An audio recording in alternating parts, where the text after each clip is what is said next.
Shalom à tous, Baruch Hashem, on a le souhait de reprendre le jardin de la paix, le guide pratique pour avoir l'entente conjugale, savoir comment fonctionne notre femme. Et donc là, on est en train de découvrir dans ce chapitre comment devenir nous-mêmes des hommes au sens masculin d'après la Torah Akdosha.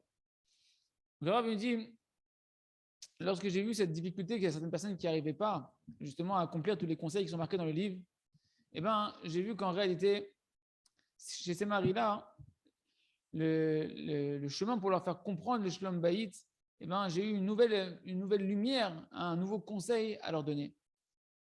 J'ai enseigné à ces maris-là justement qu'ils mettent de côté tous les conseils qu'ils avaient entendus de ma part ou qu'ils avaient lus dans les chapitres qu'on a vus précédemment, qu'ils les mettent de côté pour l'instant et qu'ils s'investissent tout leur travail dans une seule direction. Apprendre parfaitement qu'est-ce qu'être un homme au sens masculin du terme de la Torah.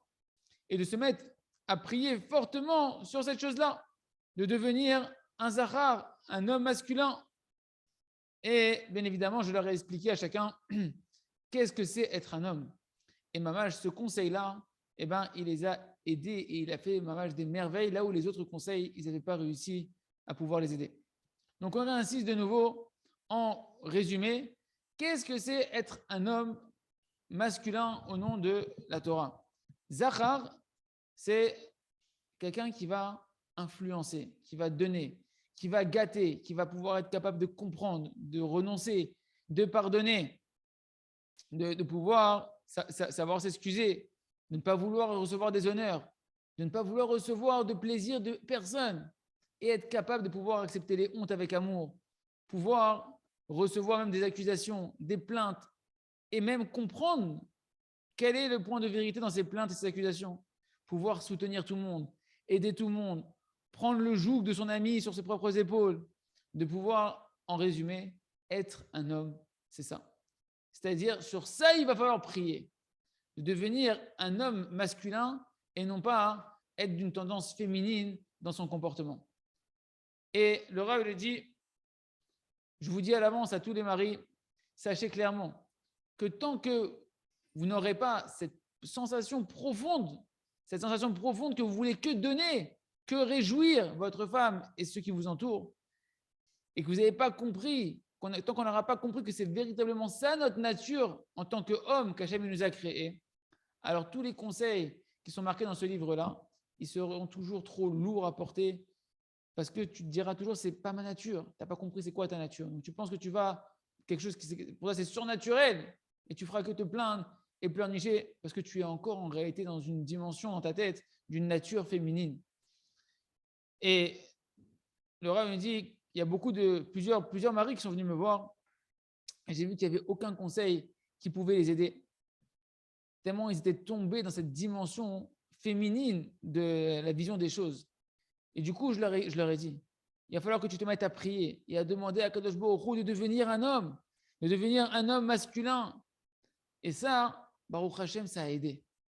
Quand ils ont compris c'est quoi, sur quoi il faut prier, comme on vient de l'expliquer, alors ils ont commencé à avoir des changements, Baruch Hashem. Et leurs femmes, les premières, elles étaient complètement désespérées de leur mari. Elles étaient déjà, pour elles, la seule solution qui restait, c'était que le divorce, que le guet. Et ben, elles ont témoigné qu'elles ont commencé à avoir dans leur mari des changements extraordinaires quand les maris se sont mis à prier sur ce point-là, d'apprendre à devenir des hommes au sens propre du terme de la Torah. Et c'est ça l'essentiel de ce qu'on doit comprendre, les amis. Qu'un homme, en résumé, un homme, il est mashpia. C'est celui qui donne et qui va déverser et influencer. La femme, la nekeva, le côté féminin, c'est celui qui reçoit. C'est celui qui est passif.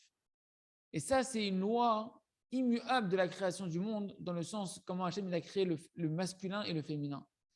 Le masculin, c'est lui qui honore, c'est lui qui comprend, c'est lui qui est attentionné, c'est lui qui peut pardonner, c'est lui qui va se mesurer aux difficultés de la vie, c'est lui qui va tout le temps être heureux, qui va tout le temps être en train de sourire, qui va pouvoir consoler l'autre. Et bien évidemment, qu'il va pas être en train, il se retrouvera, une dimension masculine fait qu'on ne se retrouve jamais avec le sentiment d'être blessé. Parce que quelqu'un qui est masculin, qui est un homme, il n'a pas cette dimension d'être blessé. Parce que qui c'est qui est blessé? Qui c'est qui se sent blessé? C'est un synonyme de dire qu'en fait, tu veux recevoir des honneurs que tu n'as pas reçus. Or, cette dimension de recevoir, de réception, et en particulier des honneurs, c'est une dimension féminine de la création. C'est pourquoi celui qui est véritablement un zachar, un homme, alors lui, il peut même encaisser même des hontes et continuer à faire du bien à celui qui lui a fait honte. Même s'il lui a fait honte, il peut lui donner encore du bien. Celui qui est un homme, les amis, il ne cherche rien à recevoir de sa femme. Ni un plaisir matériel, physique, ni un plaisir spirituel. Il n'a pas besoin ni de son kavod, ni de ses honneurs de sa femme, ni de l'attention de sa femme. Et tous les maris qui se plaignent, mais pourquoi elle ne m'honore pas? Pourquoi elle ne me comprend pas? Pourquoi elle ne me fait pas des compliments? Pourquoi elle n'est pas en train de me renforcer constamment? Pourquoi elle ne me soutient pas? Moi, j'aimerais qu'elle me fasse des sourires, etc., qu'elle se comporte avec moi un petit peu de manière sympathique. En réalité, tu es en train de désirer ce qu'une femme désire. Ça, c'est les sentiments qu'une femme, naturellement, elle a. C'est pourquoi tu dois savoir que chaque homme, dès qu'il a un sentiment de vouloir recevoir, eh ben, il est tombé à ce moment-là dans la dimension féminine de la création. Et sur ça, nos chachamim, ils ont dit, nos sages de Marbeni, les yeux de ta femme, ils sont tournés vers toi. C'est-à-dire quoi? Elle attend tout, de recevoir tout de toi. Ses yeux, Hachem, il l'a créé que ta femme, elle a les yeux tournés vers son mari. Mais toi, tes yeux, nous ont dit nos sages, vers qui doivent être tournés? Pas vers ta femme. Tes yeux du mari, elles doivent être tournés vers Hachem. Toi, tu dois chercher à recevoir que d'Akadosh Baruch Hu. Tout ce que tu as besoin, tu dois le chercher auprès d'Hachem. Et celui qui va commencer maintenant à argumenter en disant non, mais moi, je ne demande pas beaucoup. Juste un petit sourire par-ci, un petit sourire par-là, qu'elle me dise quelques petits mots, des petits compliments, des mots gentils. Je ne veux pas qu'elle me fasse qu'elle m'arrose toute la journée avec des compliments, etc. Non, juste un petit peu d'attention. Ken, ça va me donner, moi, quand je vais recevoir un peu d'attention de sa part, ça me donner envie de m'investir. Parce que si je la vois, quand je la vois se comporter bien envers moi, qu'elle me sourit, qu'elle travaille avec moi dans le Shlom Bayit, qu'elle s'investit, etc., alors ça me donne envie. Si je vois qu'elle ne fait rien, ça m'enlève tout le désir de lui donner. Bien que tu dis que tu veux recevoir qu'un peu de ta femme, et ben ça montre déjà que tu es tombé dans la dimension féminine. Je vous rassure, on est tous là-dedans. C'est un travail, mais de comprendre c'est quoi notre rôle, de comprendre c'est quoi notre nature et sur ça de travailler. Et donc, tant qu'on n'a pas clarifié ça et qu'on reste dans cette tendance féminine, on ne peut pas avoir de véritable paix conjugale. Parce qu'on ne sait pas qu'est-ce que être un homme et qu'est-ce que c'est être une femme. Et à plus forte raison, ceux qui ont carrément des arguments, des grandes demandes par rapport à leur femme, que la femme, elle doit être comme ci et comme ça, et que c'est elle qui doit être le moteur de la maison, qui doit influencer la maison, que ça, c'est sûr qu'une telle maison, il ne peut pas y avoir de Shlom Bayit, sauf si Akadosh Baruch Hu, il accepte de faire un changement de la nature complet de sa création et que la femme, elle devienne un homme en réalité. En réalité, tous les conseils, les amis, on va voir la profondeur qui se cache ici. Tous les conseils de Shlom Bayit qu'on a vus, et les essentiels en particulier, qu'on a vus jusqu'à présent, on ne peut les accomplir que si l'homme il est dans sa dimension masculine. Et en particulier, si maintenant un homme, on voit que si un homme il est maintenant blessé, et il se sent humilié par sa femme, etc., ça, mamash, effectivement, c'est des dimensions que la femme ne peut pas supporter. Une femme, elle ne peut pas supporter ça. Et tous ceux qui sentent maintenant que eux ils sont blessés, etc., que leur femme elle leur a manqué de respect, etc., et ben, ils doivent se mettre à prier. De comprendre que ça, c'est le sentiment qu'une femme, c'est normal qu'elle ressente ça. Et de dire, maître du monde, aie pitié de moi, aide-moi à être un homme masculin, de ne vouloir recevoir aucun kavod, aucun honneur de ma femme. Pourquoi je suis blessé? Pourquoi je me sens humilié? Parce que je veux des honneurs. Et si je ne veux pas d'honneur, alors pourquoi je suis blessé? Donc, Béhémet, il faut que j'apprenne à sortir de la volonté de recevoir des honneurs, que ça, c'est une dimension féminine. Celui qui ne comprend pas qu'il doit être un homme masculin, c'est impossible pour lui d'accomplir même les conseils les plus simples, que chacun il comprendrait que ça appartient au côté masculin de le faire. Par exemple, d'aimer, d'honorer, de réjouir, de donner, etc. Tout ça, ce sont des conseils qu'on pourrait résumer sous l'étiquette du don, de donner. Et chacun il comprend que c'est le rôle du mari de donner ça. Et ça, une personne qui n'a pas cette dimension masculine de donner et qui cherche que à recevoir, et ben même ça, il ne pourra pas le faire correctement. C'est pourquoi on insiste de nouveau. La femme, elle, sa nature, c'est qu'elle ne veut que recevoir. Et c'est sa nature, elle est un réceptacle. Hachem, il l'a créée en tant que réceptacle. Et t'inquiète pas que quand elle va recevoir, elle va donner, elle va fabriquer avec.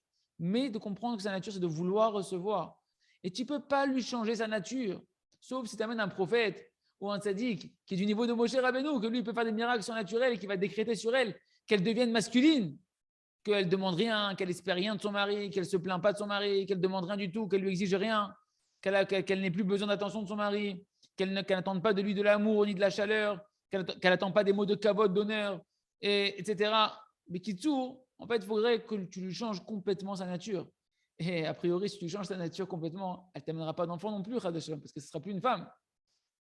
Mais tant que Kolzman Shen Shinouy à Teva, tant qu'il n'y a pas eu de changement surnaturel chez ta femme, et que l'homme, il veut avoir une femme qui reste une femme, alors tu dois, toi, apprendre à devenir un homme. Et Chol Sheken nous dit la plus forte raison, qu'un homme, il ne peut pas, tant qu'il n'a pas compris c'est quoi être un homme, il ne peut pas accomplir les conseils les plus profonds qu'on a étudiés ici, de donner la première place à sa femme, de ne faire aucun reproche à sa femme, de voir sa femme comme son miroir, etc. Tout ça, ce sont des conseils qui s'enracinent dans la notion du don de soi envers l'autre, dans les définitions les plus profondes. Et c'est ça être un homme. Par exemple, le conseil qu'on a dit de donner la première place à sa femme, c'est complètement en réalité être dans la notion du don de soi. Parce que lorsqu'un homme il est prêt à renoncer à ses propres volontés et mettre sa femme avant tout, de lui donner la première place, en réalité, tu es en train de lui donner, tu lui donnes la première place. Tu la mets avant tout, tu lui donnes la priorité dans chaque chose. Et toi, tu te mets en retrait, tu renonces pour toi sur ton temps, sur tes volontés, sur ton argent, sur ton honneur, pour lui donner à elle le maximum de bien. Donc, en réalité, ce conseil-là de donner la première place à la femme, il se base complètement sur la qualité de l'homme de devoir donner. Par contre, la femme, elle, c'est normal dans sa nature qu'elle tient sur ses positions et qu'elle n'est pas prête à renoncer, qu'elle n'est pas prête à baisser la tête, etc. Pourquoi? Parce qu'elle, sa nature, c'est qu'elle doit recevoir. C'est ça, sa vitalité. C'est sa nature profonde. Et c'est pourquoi elle n'est pas prête à renoncer, la femme, ce qu'elle doit recevoir. Elle ne renonce pas à ce qu'elle doit recevoir. Et c'est pour ça qu'on voit ici que toute la dimension de savoir renoncer en tant que mari, eh ben, en réalité, on pourrait dire que c'est une dimension de donner. De donner. Moi, j'ai besoin de quelque chose et je vais donner, plutôt que de prendre pour moi, je vais donner à l'autre. Je vais renoncer à ce que moi, je voudrais pour l'autre. Je lui donne mon temps, je lui donne mon argent, je lui donne mon honneur, je lui donne mon étude que j'aurais voulu étudier à ce moment-là, je la fais passer avant, je lui donne mon étude, mes ambitions, je les mets de côté pour lui donner à elle avant la priorité.